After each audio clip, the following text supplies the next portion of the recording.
semuanya, Assalamualaikum. Perkenalkan, saya Firon Fitriani dengan NIM 2102104020082. Pada kesempatan kali ini, saya akan membahas mengenai salah satu metode membaca, yakni SQ4R. SQ4R merupakan sebuah metode yang diterapkan dalam aktivitas membaca dan juga belajar.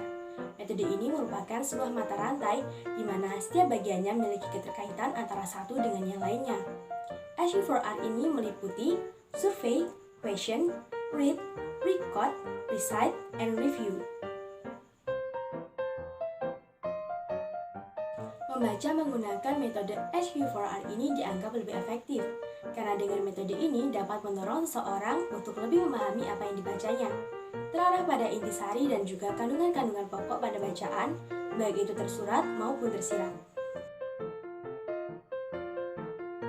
Tahap-tahap dalam metode SQ4R.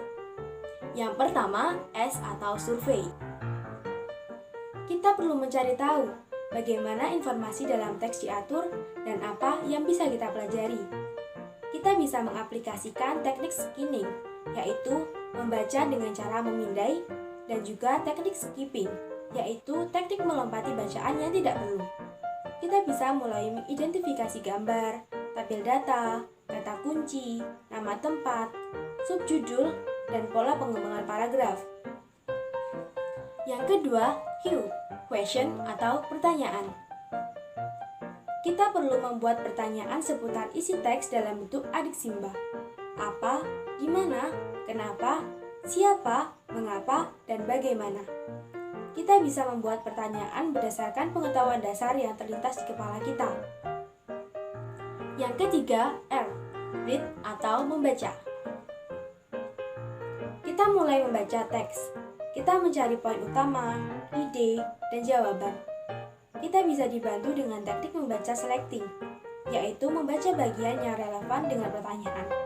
Dan juga teknik skimming, yaitu membaca cepat untuk mencari ide utama. Yang keempat, R, record atau menandai. Kita membuat catatan seperti definisi, fakta, dan juga detail. Kita harus selektif dalam menentukan poin-poin mana yang benar-benar penting. Yang kelima, R, recite atau ceritakan kembali. Kita mencoba untuk menjelaskan isi catatan kita dengan menggunakan kalimat sendiri.